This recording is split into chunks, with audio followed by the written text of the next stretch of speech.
Olá, meus amigos, este vídeo é o que vai trazer para vocês uma dimensão da guerra entre Rússia e Ucrânia. É agora já declarada pelos próprios russos como uma guerra, porque antes era chamado apenas de operação especial.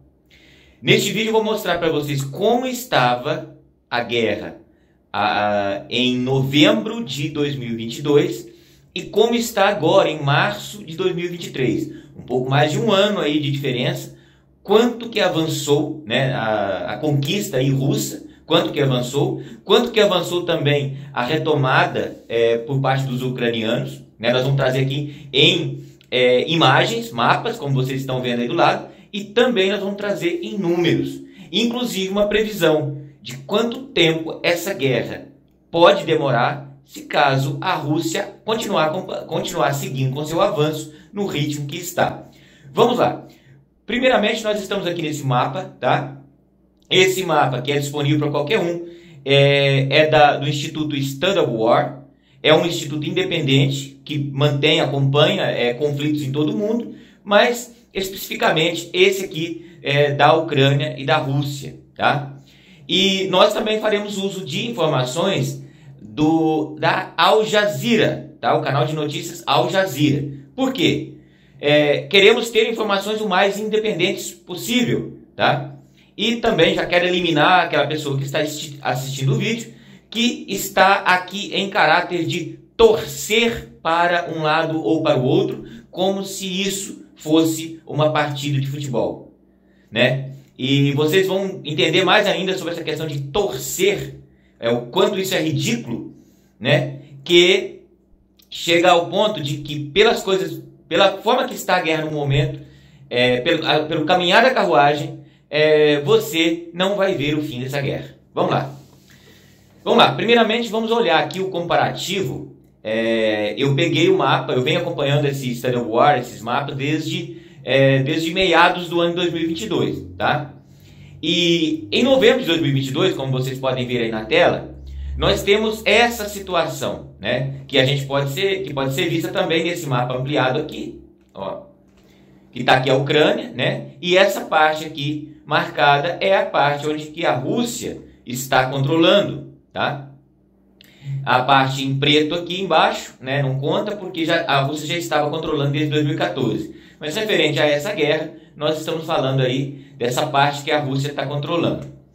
Bem, agora vamos dar uma olhada na imagem. Eu coloquei uma sobreposta à outra, na imagem de novembro de 2022 e a imagem de agora, de finalzinho de março de 2024, tá? Então nós temos aí uma diferença boa para ser considerada, um pouco mais de um ano, tá bom? Então vamos lá. Essa é a imagem da situação em novembro de 2022 e aqui nós temos, eu vou mudar a telinha, olha só como que está hoje. Agora eu vou ficar alternando, você observa bem aí na tela, que você vai começar a notar, depois nós vamos para os detalhes, tá? Olha só, como estava no final do ano de 2022, assim.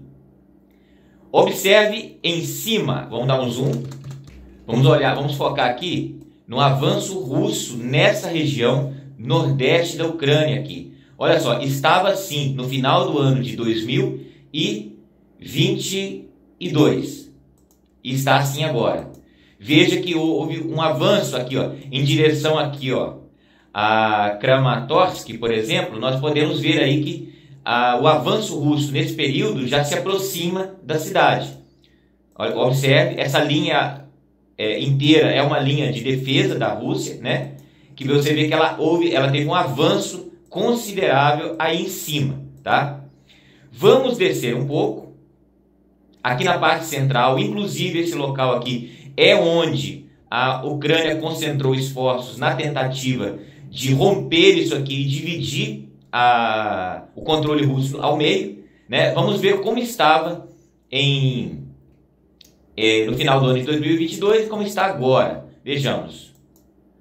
Veja que aqui nós tivemos um recuo da defesa russa, porém não uma perda significativa de território, a não ser que perto, aqui onde está marcado aqui Donetsk e também aqui em cima em Kramatorsk, mais para cima um pouquinho. Porém, aqui embaixo nota-se que houve um avanço da Ucrânia, né? Uma recuperação de território aqui.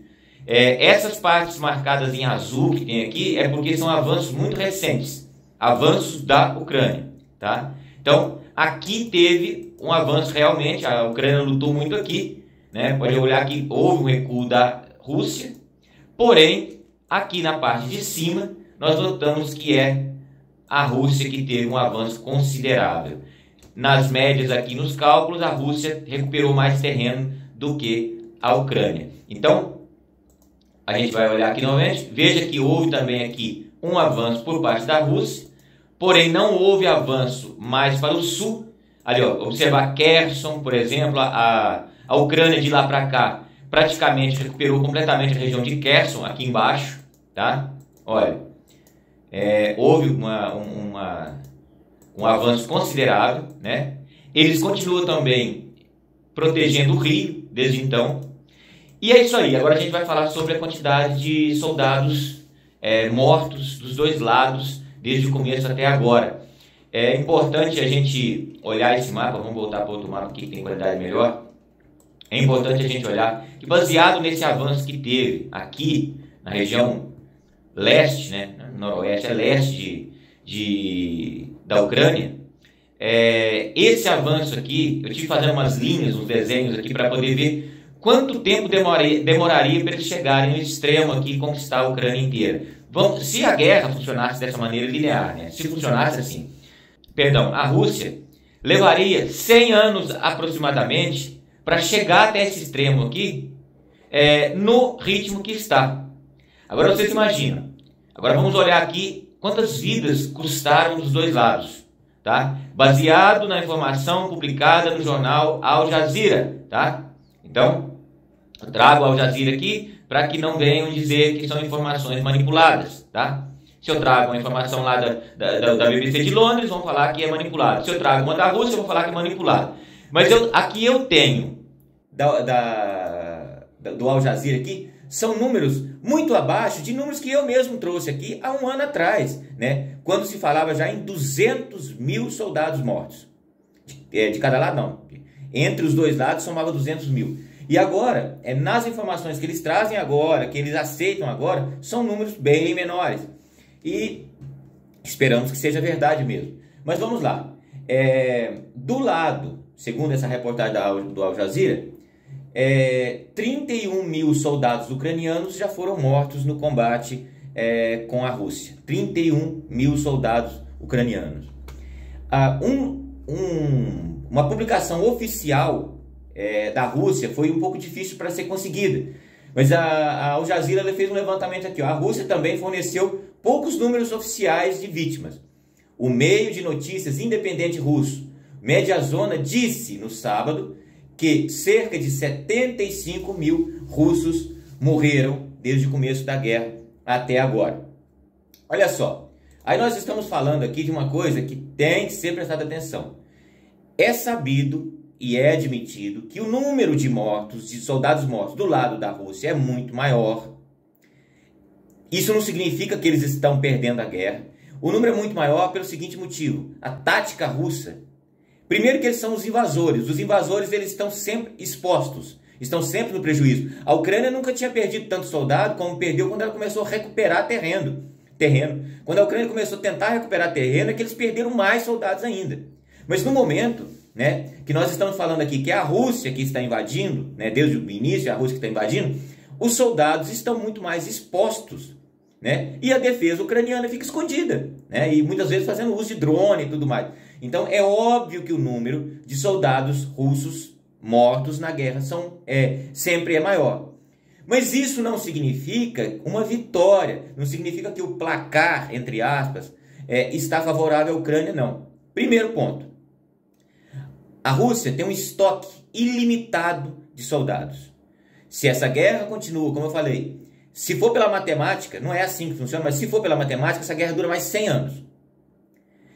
Só que o estoque de soldados ucraniano vai acabar, entende? Vai acabar primeiro, porque tem menos soldados lutando na Ucrânia, muito menos.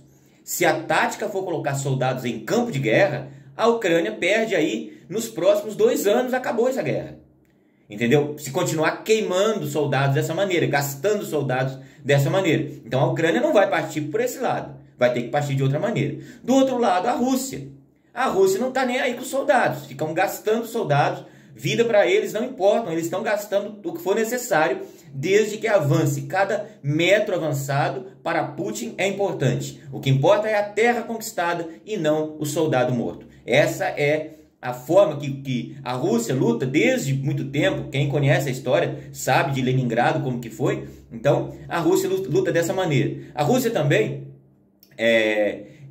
se for necessário, coloca mulheres também no campo de batalha. Não tem limite para os russos, não.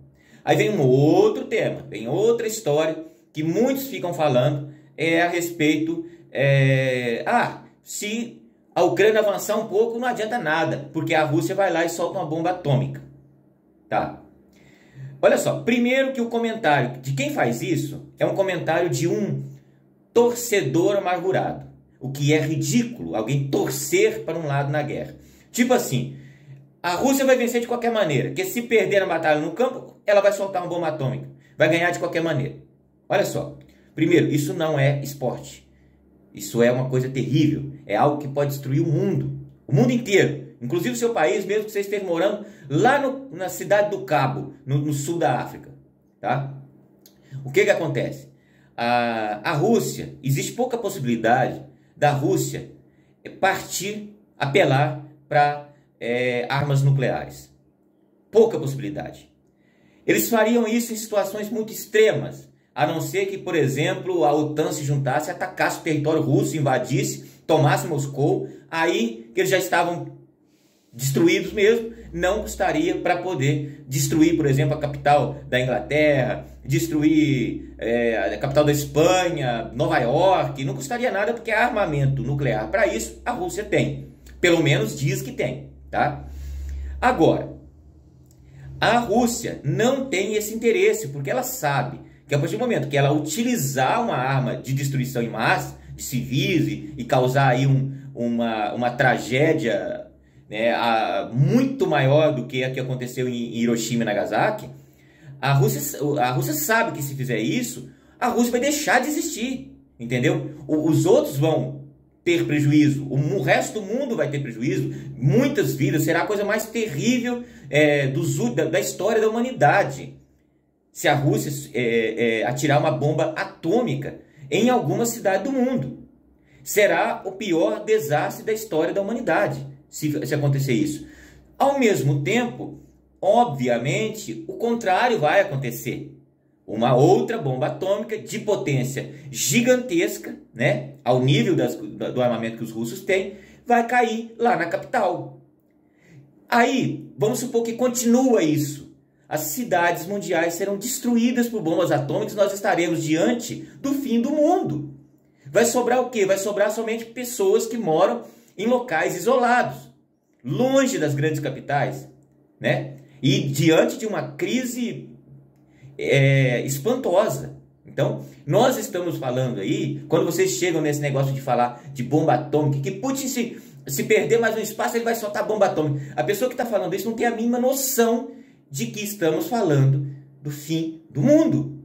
Agora, se a sua vida, você que comenta e fica torcendo para Putin soltar uma bomba atômica, se a sua vida está tão passada assim, a ponto de você querer ver pessoas muito piores do que você, né? Então, o seu lugar é lá na guerra. Vai para lá, que lá com certeza está melhor do que a vida medíocre que você está levando ao torcer para que alguém solte uma bomba atômica em uma cidade, promovendo aí a maior desastre da história da humanidade.